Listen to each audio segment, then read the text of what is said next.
Welcome friends to Reflections, your host Pastor Cliff. Today we are taking part 7 in our series, Shades of Grace. Shades of Grace part 7, and our Bible reading is from Luke Gospel chapter 5 verses 12 through 16. Luke Gospel chapter 5 verses 12 through 16. Let us pray. Our God and Father, the God and Father of our Lord Jesus Christ, we call upon you to please open our eyes of understanding, that we understand that your word that is coming to us this moment.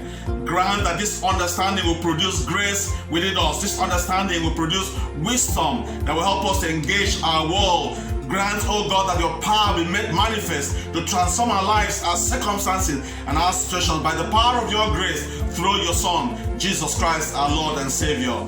Amen. Some life circumstances can exclude and isolate us from people, from our families, or even the society at large. This can be tolerable if only it is for a short period, but it can be nerve-breaking if it is for a lifetime. Many years ago, there used to be a collection of lepers on Benin or a road going to Lagos, or you're going from Lagos, through Djibouti to Benin. They used to be there. Many of them with broken limbs, sunken eyes, looking, very tattered and in very, as it were, in a position that was very pitiable. They were there begging, for alms, trying to survive, being exposed to the weather. I don't know what would have happened to them, but it was not, a nice sight, to look at. It was a very, a terrible sight to look at. Men and women, sometimes with their families, all affected by leprosy, on the streets or on the major road, as we were traveling either to Lagos or to Benin. As it were, when people have coronavirus in our time today, they are called upon to self-isolate, or they are taken to isolation centers where they are kept for 14 days, and after 14 days they are discharged after some Medicare.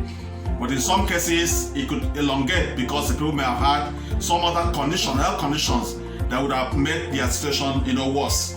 Leprosy was not like this, in the Bible times. It was meant to be a lifelong exclusion from the society, from family, from people, even from the synagogue or from the temple or from religious gathering. There were no cure, for leprosy, except for just 2 persons that were cured in Old Testament. Miriam, the sister of Moses, we remember the story, and Naaman, the Assyrian general. They were all in the Old Testament. Lepers were ostracized, they were shunned, they were to be avoided when they are found. If they were to appear where others are, they were, to wear, the Bible says, torn cloths. They were to keep their hair unkempt, cover the lower part of their faces, and cry out, "Unclean, unclean," according to Leviticus chapter 13, verses 45 and 46. This situation kept them, in emotional and mental pain, as they endure even the physical pain brought about by the disease itself. This also predisposed them, to hunger, to loneliness, to rejection, and to abandonment. The leper in our story in Luke chapter 5 verses 12 through 16 was no stranger to any of these experiences. But it was different. Unlike other lepers, because there were other lepers, he took his life into his hands, rejected his lots, and in life, what life had given to him, he rejected it. He refused to accept what life had brought to him, and he went in search of Jesus. He went in search of Jesus. Jesus had just, called some fishermen to follow him in chapter 5, verse 1 through 11. After he had helped, Peter and his friends to catch plenty of fish miraculously. In verses 12, to 16, Jesus demonstrates again his power over sickness. The Bible says, while Jesus was in one of the towns, a man came along who was covered with leprosy. When he saw Jesus, he fell with his face to the ground and begged him, "Lord, if you're willing, you can make me clean." Jesus reached out his hand and touched the man. "I am willing," he said, "be clean." And immediately the leprosy left him. Leprosy was a disease that affected the color of the skin and left patches on the spots that were affected. This can, move beyond this. Like we find in this case of this man, was in his advanced stage, beyond this level to ulcerates, causing ulcers, of the different parts of the body, leading to the falling out of the eyes, broken limbs, a foul discharge, and eventual death, because leprosy had no cure in the Bible times. Lepers were treated like death itself. Everything they touched was considered unclean and was to be burnt, including houses that they had touched and all the things that were there. This leper was tired of his situation and decided he was going to do something. It may have been like this, for many years. I would have thought of how he can find a cure. But this period, the Bible says he came, he went in search of Jesus. Because the Bible says he was covered with leprosy, was in its very bad state. It was just a matter of time before death, will come calling. He chose to act because, one, he did not care what people would do to him if he came to Jesus. He was tired of his situation, tired of being treated like a dumb, like refuse. So he didn't care what people would do to him if he came to Jesus. Secondly, he set aside the law of social distancing. The law of social distancing. Social distancing is not something that is new in our world. It has been there in the Bible times. In Leviticus chapter 13, if you read 44 to 59, Leviticus 13, 44 to 59, you'll see that there was a law of social distancing. That it was to keep away, from the people 6 feet, at least 6 feet from the people. And later on in the New Testament, they were allowed to come into the synagogue, but there was a special place kept for them. They were the ones to go in first and the last to come out. And when they are coming out, they must, create a space of 6 feet. This law of social distancing was there in the Bible times. Thirdly, it did not mind the searching eyes and the threatening looks of the crowd. You can imagine that the crowd were still looking at them, searching with their eyes, focusing on this man. Focusing on this man and saying, what are you doing here, as it were? Why are you here in our midst? You're not supposed to be here. But the mind did not mind. The eyes were enough to kill him, but it did not allow the eyes to kill him. Fourthly, his prayer was earnest. The Bible says he came and knelt down before Jesus and sincere, not hypocritical or empty. His prayer, was not empty, was not hypocritical. He didn't beat about the bush as to what he wanted. He wanted Jesus to clean him. Say, if you're willing, you can make me clean. And the Bible says Jesus, made him clean. The leper showed an unshakable faith in Jesus and in his power to heal every sickness. People of God, Jesus can heal every sickness. Jesus can heal cancer, can heal, diabetes. Jesus can heal high blood pressure. Jesus can heal sugar problem. Jesus can take away arthritis. Jesus can heal kidney, problems and other problems. Whatever it is, there is no sickness that can stand the power of Jesus Christ. Hallelujah. In verse 13, Jesus says to him, I am willing, be clean. With his words and his touch, leprosy at what stage disappears. The disciples, would have recalled, at Jesus touching the leper. You would have been frozen.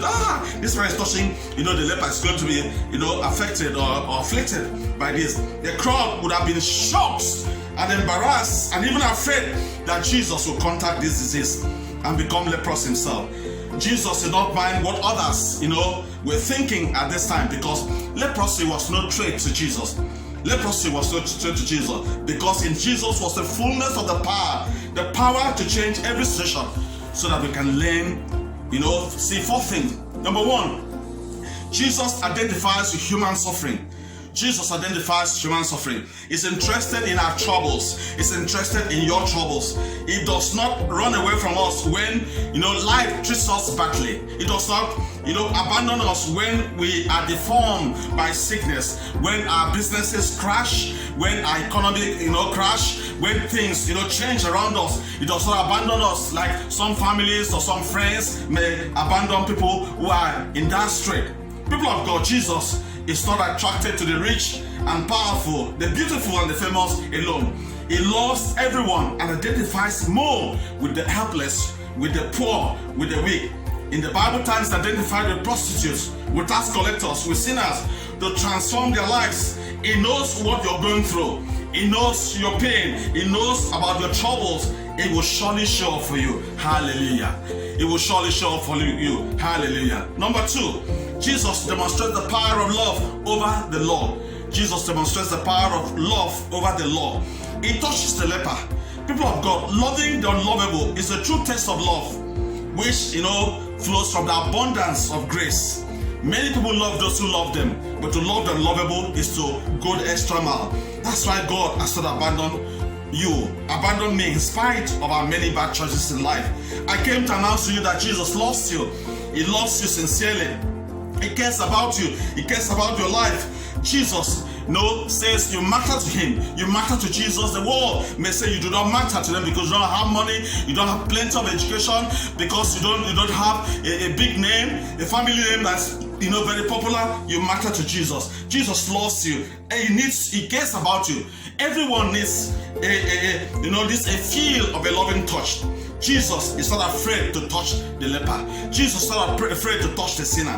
Jesus is not afraid to touch those that are ostracized from the society, because this touch is the touch of that brings healing. Touch of healing. When Jesus touches a person, it brings healing.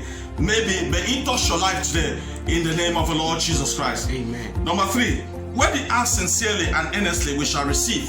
When we ask sincerely and earnestly, we shall receive. In Matthew 7, verses 7 and 8, the Bible says, ask and it will be given to you. Seek and you shall find. Knock and the door shall open to you. For everyone who asks, receive. For everyone who seeks, he shall find. And those who knock, the door shall open to them. Hallelujah. People of God, we must bring our prayers to Jesus. Jesus loves to answer prayers. He loves to listen to us when we pray sincerely and earnestly.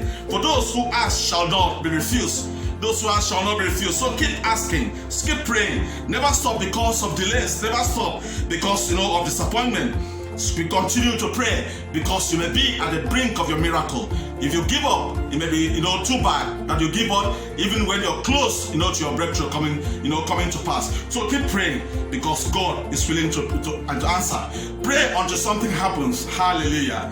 Amen. Number 4, and finally today, one moment with Jesus can make all the difference in our lives. One moment with Jesus can make all the difference in our world.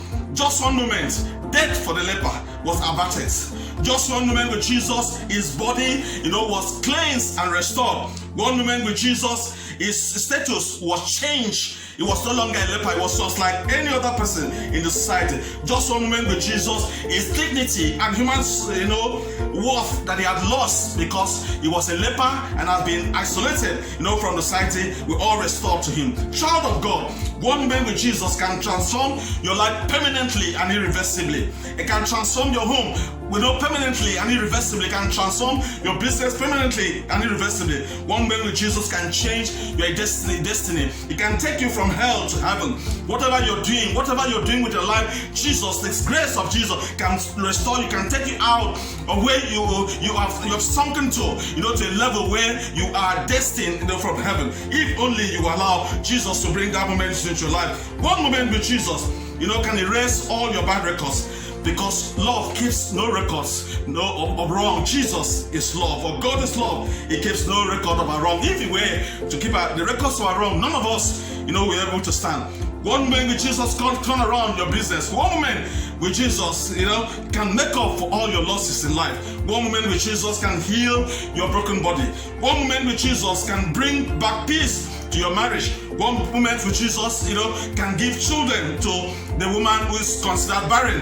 One moment with Jesus, can make a poor man to become a rich man. One moment with Jesus can make a person who has been bedridden to become someone that's actively involved in society and going about his or her duty. One moment with Jesus, can free you from the powers of death, and hell. One moment from Jesus can break the powers of evil over your life, the powers of witches over your life, the powers of wizards over your life, the power of wicked people over your life. One moment with Jesus can break every power that has kept you down all this year. One moment with Jesus can take you to the next level of your life. One moment with Jesus can turn around everything about your life, because Jesus is the grace of God that God has brought into the world. It's the grace of God that God has revealed to us, the grace to change our lives, the grace to receive to make us receive eternal life, the grace to take us to the next level, the grace to break the powers of evil around us, the grace to bring prosperity to our homes and to our lives, the grace to bring peace into our lives.